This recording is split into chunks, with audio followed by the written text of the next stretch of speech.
Welcome to Start to Finish Motherhood, a podcast for those thinking or already single mothers by choice, just looking for practical advice for navigating life's relationships. When you decide to have children on your own, it doesn't mean that you're completely alone. I'm Aisha Jenkins, and I'm partnering with you every step of your journey. So it was so interesting listening to this pandemic episode because while a lot has changed, many things have reverted back to the old way of doing things, which I think is such a shame. One of my friends put it best is that you don't always have opportunities to undo everything and do a hard reset. But when you do, you should pause and you should lean into that. And we did not do that as a country. So during the pandemic, everything shut down, people stayed home, and we had to really adjust as a society. And while it was scary and while it was intense, we had a real opportunity to do a hard reset for how we approach education, how we approached climate, how we approached resource allocation, how we looked out for each other.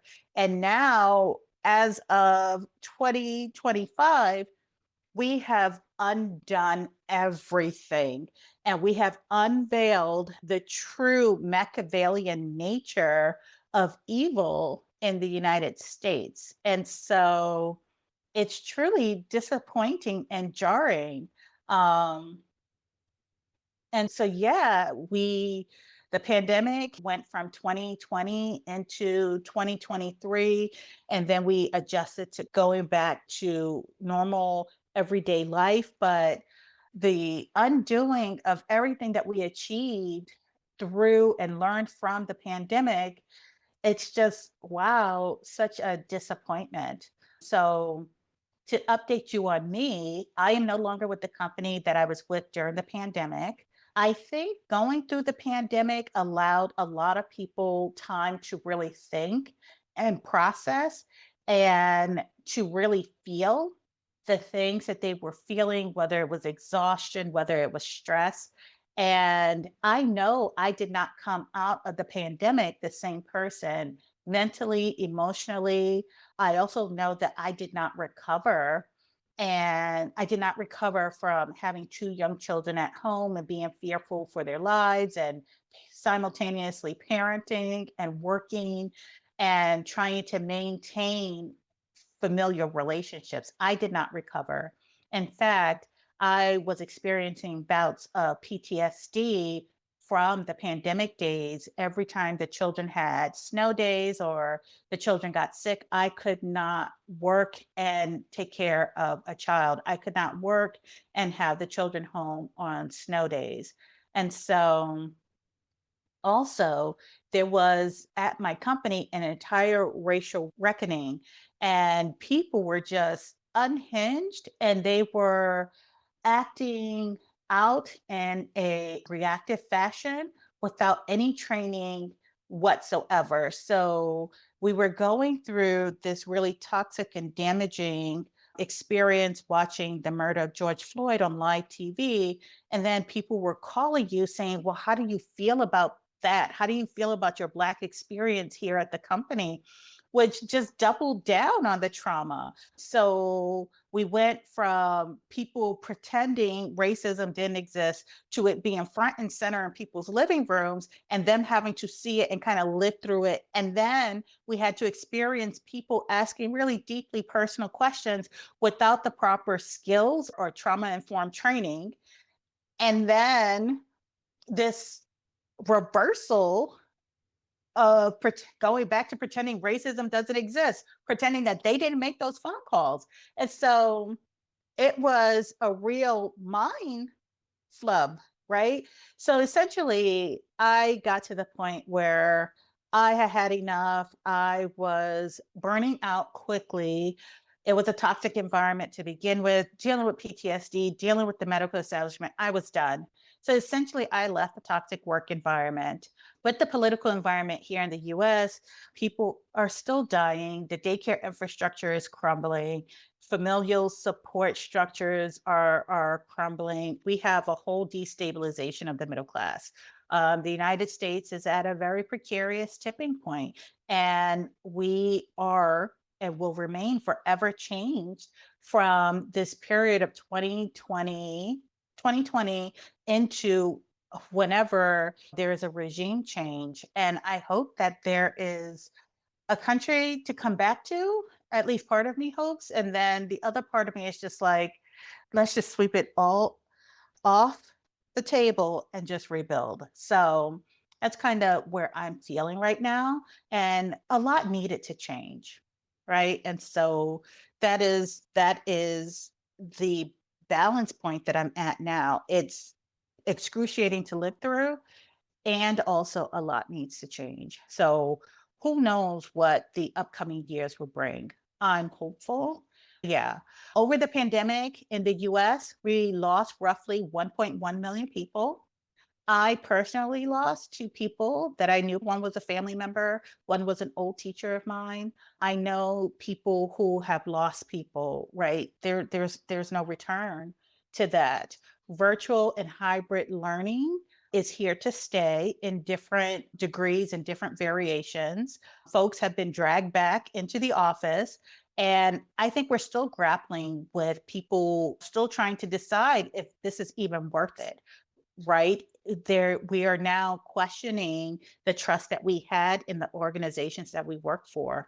There is resistance happening. There is a resistance movement that's happening. Currently, with the reversal of DEI, Black women are being kicked to the curb, but we're the canary in the coal mine, right? So, what is happening to us, believe me, that they are going to come for everybody else. And I wish as a society that we would learn to stand with the most marginalized individuals, the most vulnerable, and shore them up so that we shore up our economy and our existence. But it doesn't seem like we're going to learn that lesson as a country.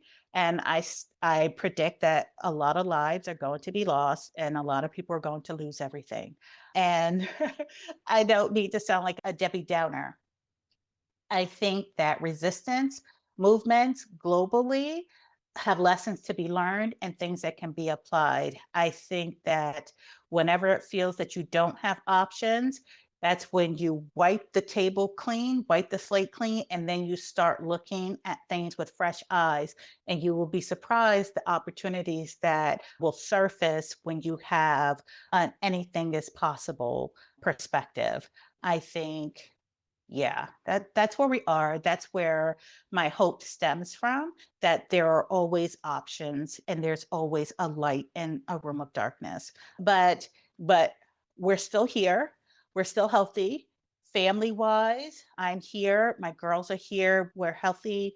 We're happy in spite of. And so I'm charting a new path in my career. So I've taken a page out of my own book. I started from scratch with fresh eyes and really looked at the different opportunities that are in front of me. And I chose the path that felt right for me and my family. All right. So, on that uplifted note, let's revisit the uncertain period around the COVID pandemic. Let me take a step back and tell you, I think history will ask us, where were you when the pandemic hit, right? And so I recall distinctly that I was outside. It was a cold March morning. The sun was shining, and the realization hit that, oh, sugar, I we're love in a oat sugar. right? We're in a pandemic. And so I could feel the air rushing into my ears. It was almost like the world fell away and tumbleweeds started rolling down the street. And I remember having a distinctly visceral reaction to, oh my goodness, when it really set in. Mm. This was nothing that you could really prepare for, and it was really like the calm before the storm. I think for a while I was in denial. So once they first announced that schools were closing for 2 weeks, I was just like, "There's no way that we can do this for 2 weeks." And then it was like, "We're going to the end of the school year." I'm like, "There's no way we could do this to the end of the school year." And then they're like, "We're going." I'm like, "Wait a minute. That means we're going to summer. Summer is canceled. Mhm. Halloween got canceled. Christmas as we knew it got canceled, and I was just like, not once did I think that we would be doing this for a full year. At the beginning of the pandemic, there was no childcare option, right? Because they were shutting down and only essential workers were getting spots, which is understandable. I'm extremely grateful that I had a flexible job situation, but it didn't relieve the stress of having to both work full time, homeschool, and at the time that the pandemic hit, I had an 8-month-old who was just becoming mobile. And so there's the safety aspect as well. And so I'm in a two-bedroom apartment. And so we're having to navigate space for where school is going to happen, where daycare is going to happen, where work is going to happen. And so I will say, I did not handle the beginning of the pandemic very well. I was all over the place with trying to figure out my work hours and put boundaries in place. And every one of my managers and my HR team, they earned their money last year, probably off of me alone. Because half the employees were really hurting. My company has a really good work life balance culture, but that collapsed. And so I would be online trying to get my work done, and I would be high fiving moms at 2 o'clock in the morning because while we were able to flex our work hours, the workload did not change. So we were juggling it all. And then as a single mother by choice, you are juggling everything. And I remember having to take a pediatric appointment, and the pediatrician was like, "How are you doing?" I'm like, "Fine." And she was just like, "Hopefully the kids are okay." Meanwhile, I'm at a desk in the living room and the baby is behind me in a Mhm. playpen. And I just looked at her like, just blank stare, like, what the hell? Like, way to Yeah. load on the mama guilt. Like, I'm trying to keep this little child alive and stop eating everything. And you're here like, oh, hopefully you have help. And what kind of reality are you living in? We're in the middle of Yeah. pandemic. I had a family member ghost me when I was just like, "Look, you're not working. I don't have any childcare. Can I pay you to come here and Mhm. take care of my kids?" And Right. nothing. I really had to lower my expectations for myself, and I was just like, "You're in survival mode. Like, just Mhm. survive this pandemic with a roof over your head, with your bills paid." I didn't have the extensive leave that some of the other companies I work in tech, that some of the other tech companies had, and so I really had to string together and monitor my usage of time because there were some times where I just needed a break and coming off of a maternity leave. And so I had to really try to balance on how much time I took when I really hit the wall and needed the time. So it was really stressful. So my school situation is as soon as the world opened back up a little bit where daycares were allowed to accept children at reduced numbers, I sent my kids back to daycare. One, I have to keep working, and I had done the risk analysis and realized I was one person, the degree of risk that I was willing to take.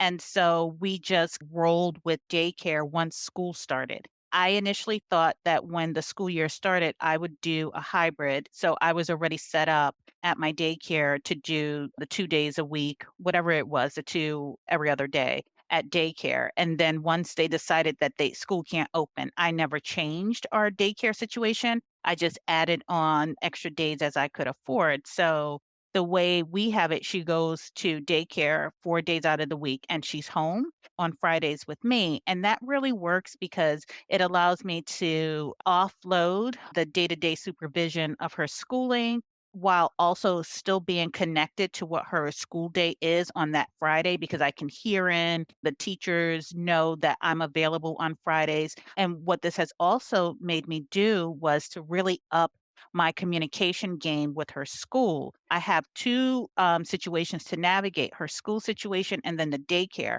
And I am the intermediary between both of those. So I have to communicate and still be on call Monday through Thursday, but just let them know, all right, here's what's happening. These are the times that she needs her one on ones and facilitating that communication. How about you?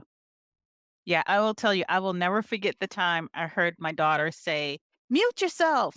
And I was just like, "We have arrived." I think since both of us work in tech, I think we can appreciate the silver lining in this, right? So, Mhm. what are the kids learning? And I want to take a moment to put some of this in perspective, right? So, what are the kids learning? they're probably not going to be as where we want them to be with writing and all of the traditional milestones we use to mark education.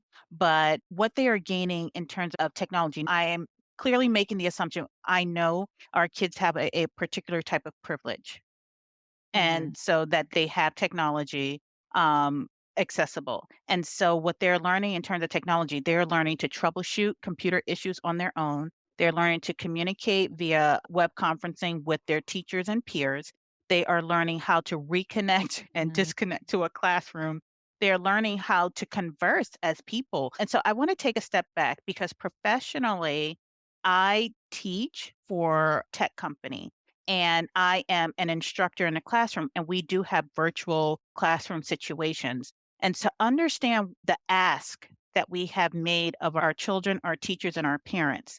Okay, so when we ramp a new instructor, it takes a new instructor 3 to 6 months to ramp on the virtual classroom environment.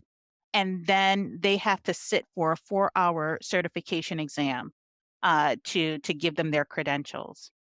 Once that is accomplished, when the instructor gets in the classroom, they spend about a good 15 minutes orienting adults to the virtual learning environment. How do you mute yourself? How do you find the chat? How do you turn off your webcam? And in the case of our children, we're asking them to turn on and off their webcam, turn on and off their mic at multiple times during the day. Mm. And then we're also asking the teachers to do the curriculum prep Mhm. to facilitate that classroom and the dynamics and the conversation. These are things that we have asked grown people to do, and they spend months preparing. We have asked our teachers and our children to drop everything in a drop of a hat and get quickly up to speed and do this. And then also, what we have in my professional environment is we have a producer running interference behind the scenes. So if the instructor gets dropped, what do we do? If we have to reconnect and disconnect, what do we do? They're pretty much paid to troubleshoot that classroom. Mhm. So the reasons we should be applauding our teachers, our little people, and our parents is because this is a full-time job that we're asking them to ramp up quickly to do. So I Mhm. applaud them. Yeah, I would say I have felt my anxiety ramp up. I've always been pretty good at channeling my anxiety through humor and talking with friends and family virtually, even before the pandemic hit. But this type of chronic anxiety, because we've been dealing with it for so long, I've actually had to limit my virus tracking on television, like really limit the amount of regular TV that I watch because of news reports. It was so triggering. And then I also had to get creative with other endeavors for how to channel that energy. And then most recently, I think I hit the point in the pandemic where I can no longer get by on talking to friends and talking with family members, where I've actually had to seek out paid therapy, paid talk therapy to talk through the anxiety just to make sure that I'm in better mental, emotional shape for my Mhm. kids and interacting with the different hiccups that can happen during the day without spazzing out. I am still struggling with that. I think some weeks are better than others in terms of trying to balance it. What I've done now, I think, since I mentioned that my daughter is home with me on Fridays for schooling, I have pushed all of my really important meetings to earlier in the weeks. Monday through Thursday, I'm doing that ad hoc email response, holding my meetings, I'm checking in on my projects. And then on Friday, that's my cleanup day to go through all of the other emails, try to schedule things out for Monday through Thursday of next week. But it really varies by the week. Like right now, we're in snow season, and I feel my anxiety starting to rise again because I just got through 6 months of a pandemic with the kids being home while I'm trying to work, and Mhm. we're about to come up on snow season. So snow days are making me anxious because I don't have enough vacation time to say, okay, I'm taking this as a vacation day because I can't do the mommying and the working. So I'm really anxious again. So it varies week to put those boundaries in place. But whenever the kids are in daycare, it is so much easier. So yeah, so I took a step back prior to the pandemic when I knew I was returning back from maternity leave. I used that as an opportunity to make a position switch. and I stepped out of leadership to become an individual contributor. So when the pandemic hit, I was about 4 months into a new role, 4 to 6 months into a new role where I was trying to establish myself. And I can distinctly remember the point in the pandemic where I had the lowest point I felt in my career, where I felt like, oh, wow. And I had always been a top performer. And so I was given a project where I was working with my manager, working with some higher up legal folks or what have you.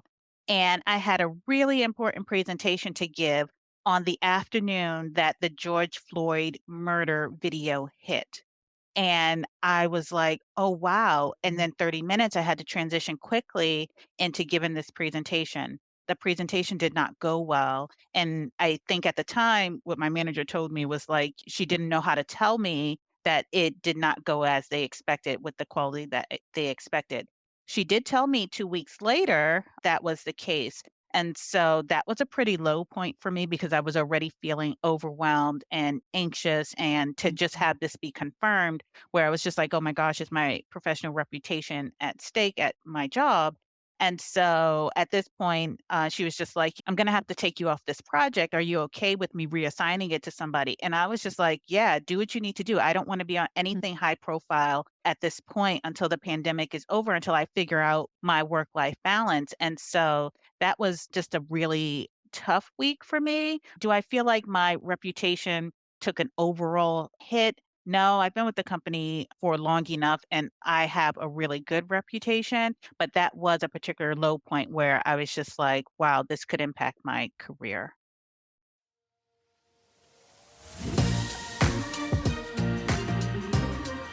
Thanks for listening to Start to Finish Motherhood with Aisha. If you want to keep the conversation going, follow Start to Finish Motherhood on Instagram or email me at aisha@starttofinishmotherhood.com.